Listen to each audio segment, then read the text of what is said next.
Hey garden friends, I'm Tiffany and welcome to my channel. Today I'm going to thin out my stock and my Alyssum.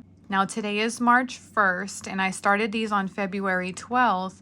So this is what their growth looks like. And I did have 2 rows of marigolds and only these 2 germinated. So I'm going to start the marigolds all over again. I'll try to use a heat mat.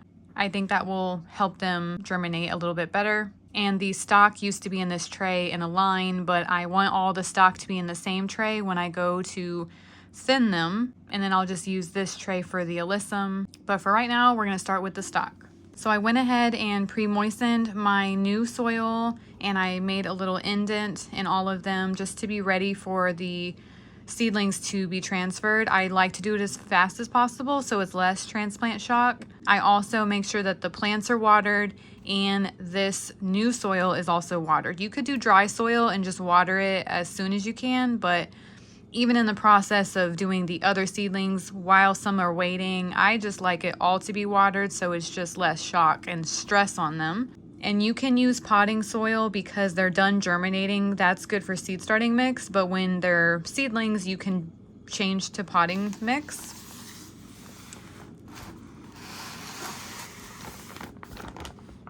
So this is the brand.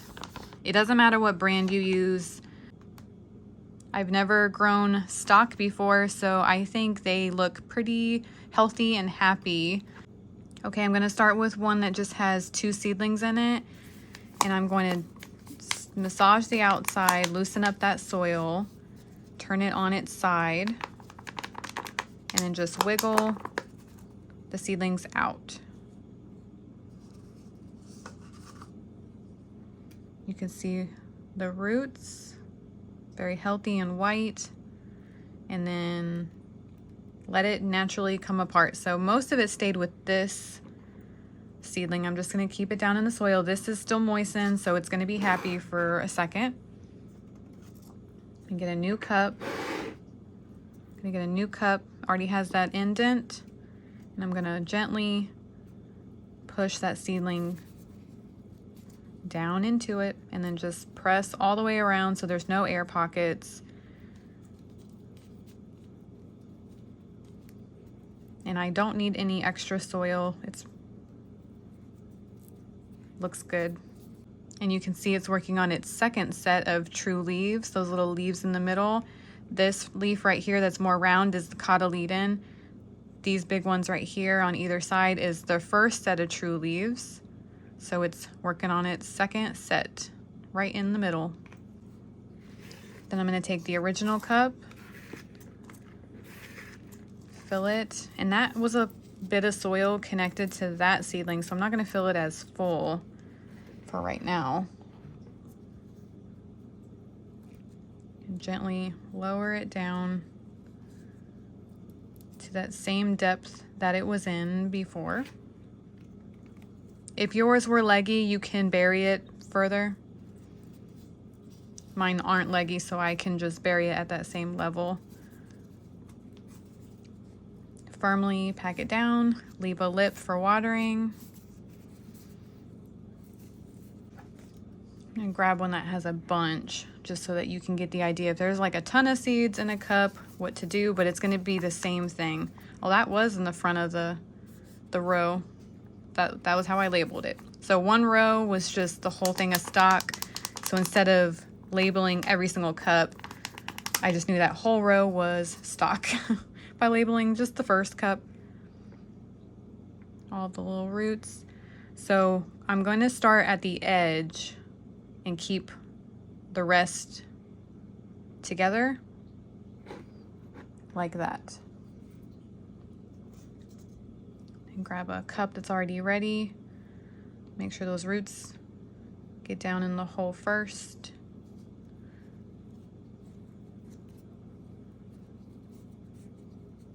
Just pack it down.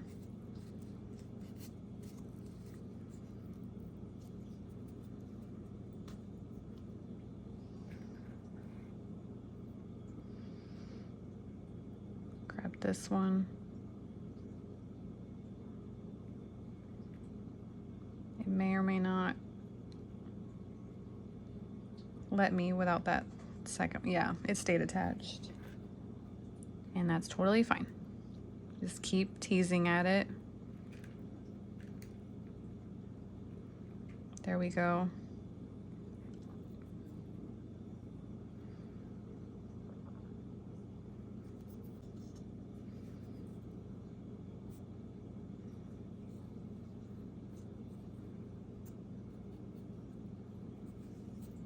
This one, I think I am gonna need some more soil.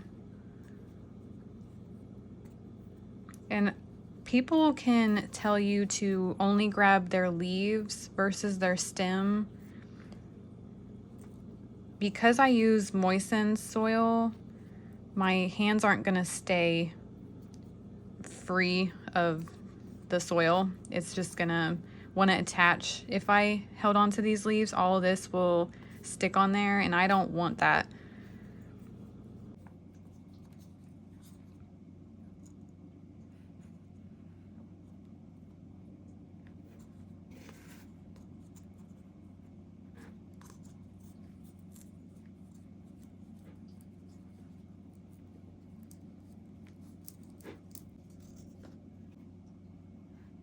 Two more.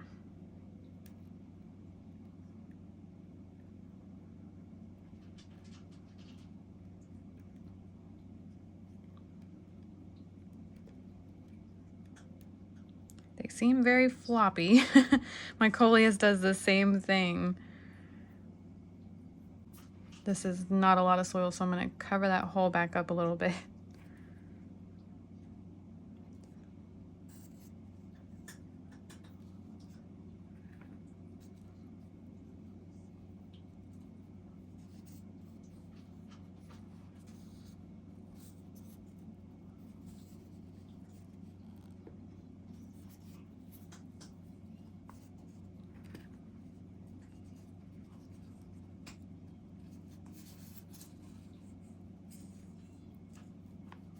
It's not as big as the other ones. And that can happen when you overseed because they are all competing for that space. So it should correct itself now that he has his own home.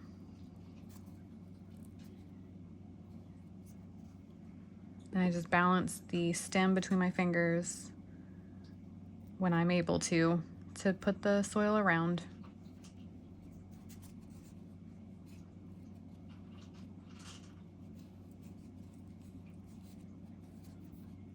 There we go, another cup done.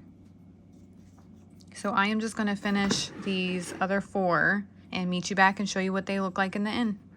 All right, guys, 21 individual stock plants. They're gonna be so much happier now. It's a perfect stage to do it when they have some true leaves. You're not gonna shock them because they're a little bit older, a little bit tougher, and their roots came apart perfectly fine. So if you have stock and you need to thin them out, it's easy even if you leave it to this stage before thinning them. So now I'm gonna do the Alyssum, and I would imagine I'm gonna have 2 trays instead of the 1 tray that I had of stock. I think I'm gonna have 2 trays because each one of these cups have a lot more than just 2 or 3 or 4 that I had with the stock. And I'll show you what these look like in the end as well.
Okay, and the Alyssum is all done. So I can squeeze 24 cups into a tray. So I got 24 in this one, just all Alyssum. And then I compacted these rows because it was originally 21 stock. And then I have 2 marigolds, which makes that 23. So I was able to sneak 1 Alyssum into this tray. So we have 25 Alyssums. Okay, I wanted to walk you through how I'm gonna restart my marigold seeds. And it's not gonna be how I did it before where I used individual cups. To save space, I'm just gonna put them all in one container like this. So I'm using Tupperware and I'm using 2 different kinds so that they don't sit perfectly down into each other. There's a gap for water. And the top container does have holes at the bottom that I poked through. So there is drainage in the top, there's not drainage in the bottom. It's just a mini tray. And in case none of these germinate as well, I'm not taking up a lot of space with a big tray, a lot more cups, a lot more soil. So I created a well in the middle, and this is seed starting mix that's pre-moistened because I'm still starting seeds, so no potting soil is in this. And then I sprinkled the dwarf marigold on the left and the petite marigold on the right. I'm also going to take a Sharpie and write that on the side, so maybe where I can see it. Dwarf, petite. Because I might not see the colors. We'll see how this grows before getting them outside. I want them to have flowers so that our groundhogs don't eat them. So hopefully I'll be able to tell the colors apart. So I heavily seeded both sides just in case if it doesn't work again. I only get a couple. At least it's a couple more that I'll have. And you don't have to bury marigolds very deep, so I'm just gonna lightly cover them.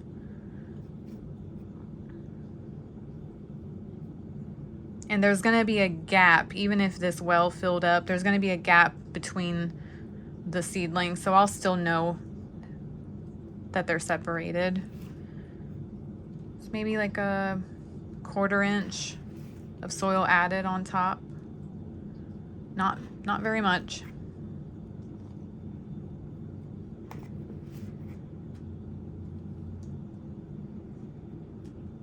Lightly pat it down so it makes contact, so there's no air.